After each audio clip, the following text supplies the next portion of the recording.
Oh no, McKee has his map out again. Oh crap, he's gonna tell us a bunch of stuff we don't agree with. Yeah, that's true. But I've done a little bit more research.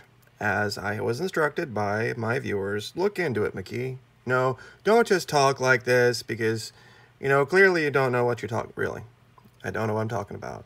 I was right about the Electoral College, about Peru and the president, about the issue with the Washington office in Latin America being tied to the Parkland shooting, right about the Fitzgerald, but I'm wrong about this.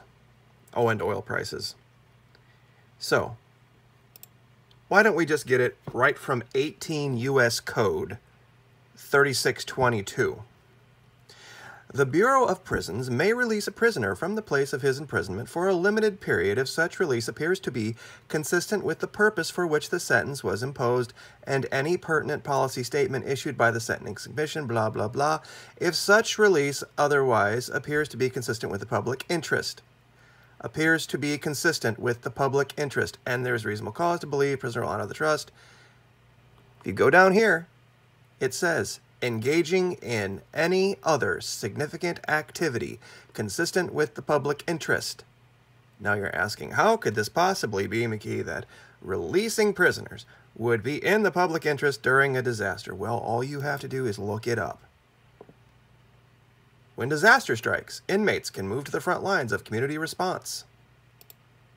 Inmates, our defender in disaster. Louisiana, inmate populations in a disaster, a labor force, a vulnerable population, and a hazard. South Dakota. Number 2. Upon the direction of the Governor and/or Office of Emergency Management, the Department of Corrections will provide inmate labor to assist local governments in the cleanup, control, or containment of damage resulting from natural disasters. Like I said, they will let them out in a disaster, period, because they can't protect them, which is law. So one way or the other, they are coming out of those prisons. And I know a lot of you said, there's a lot of prisons in California, there's a lot of prisons. Yeah, exactly. You're absolutely right. Tons of prisons in Florida. In fact, the number one moneymaker for the state of Florida is, of course, tourism. The number 2 is prisons. The first thing these cats are going to do when they get out is they are going to jet. They are going to get as far away from where they were imprisoned as they possibly can. Don't think so? Ask a prisoner. They're going to find the first means of transportation during a disaster where things fall apart, where they realize the government is losing control, and they are going to get the hell out of Dodge. And where are they going to go? Out in the middle of BFE nowhere. Because all they want, all any prisoner ever wants, is to get out and never be found again. This is what you don't get. I tried to put it in the last video.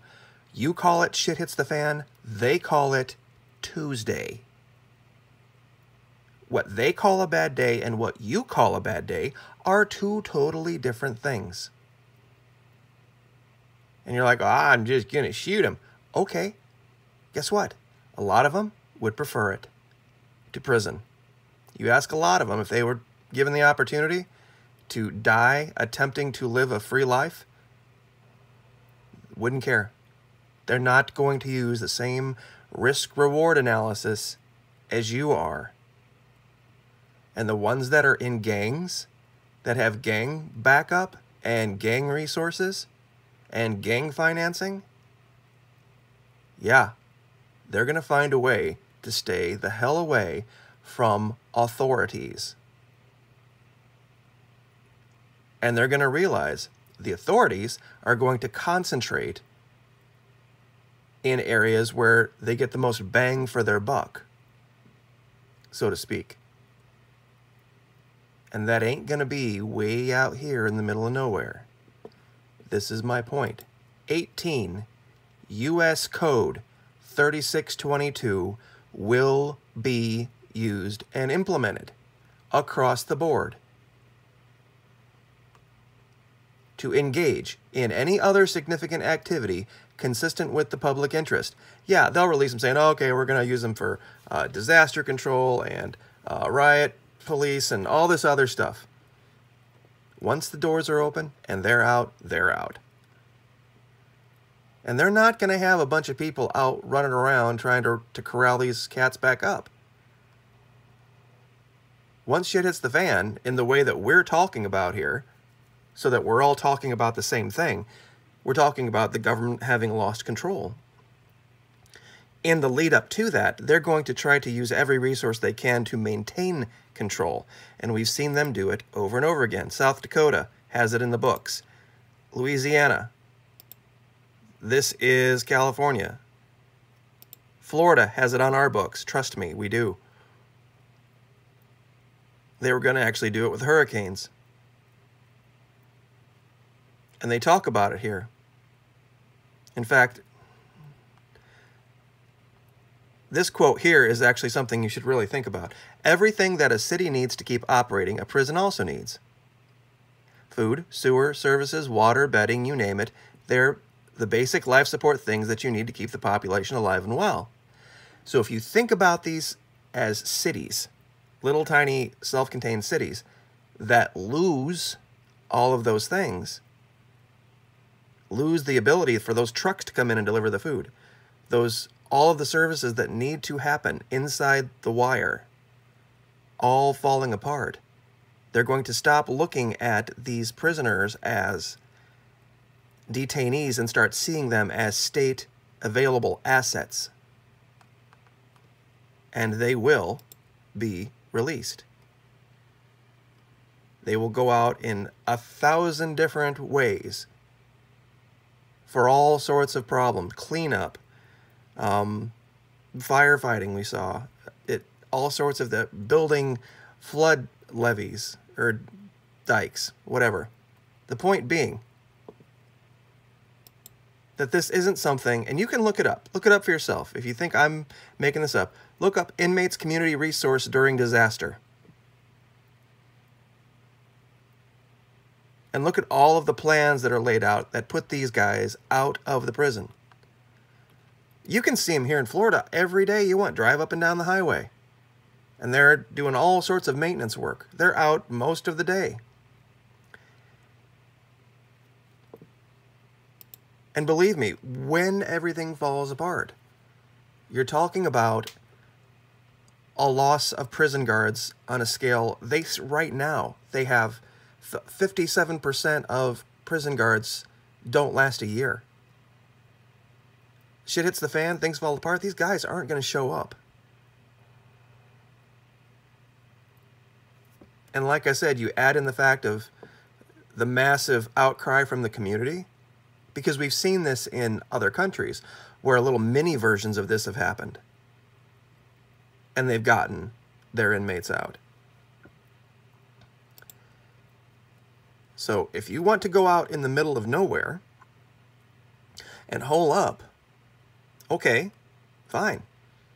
But just understand, I'm not saying, look, if you've got a situation where you think you have all of your cardinal directions covered, and you have enough people to man those cardinal directions, and a large group of people, yeah, more than likely these guys are going to move on to the next easiest target. I agree with you there. But they're not going to be hanging around Florida, and they're not going to be hanging around California. They're not going to be hanging around in Texas. Especially if those are the places they've just escaped from. They're going to be trying to make themselves as scarce as possible once they're out of these places. And how do you do that? Where do you go? Well, you see today, a lot of people try to run to Florida and try to disappear out in the middle. But in shit hits the fan, where you have all of these prisoners locked up here and all these prisoners locked up here, the last place they're going to want to be is California or Florida or Texas. They're going to find these little podunk places out in the middle of nowhere where they don't think there's going to be real police forces or anybody really paying attention, and they're going to try their luck out here. especially knowing what they know about farmers and about farms and about people that, you know, prep and about people that are trying to prepare themselves.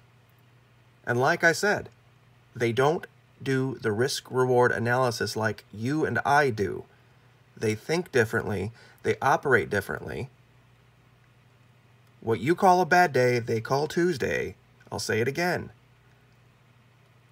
Especially the ones that have been in 5 and 10 and 15 years, just being out is going to be like scratching a lottery ticket for these people. And yeah, some of them might get shot. And especially like if you say that the stores will already have been looted and raided, where are they going to go next? They're going to go find the nice neighborhoods. They're going to go find the places out in the middle of nowhere where they think they can hide and think they can pull something off. So I'll leave it there. I know you guys don't agree with it, but you can not agree with me all you want, but you can go ahead and read 18 U.S. Code 3622 for yourself. So like, share, subscribe.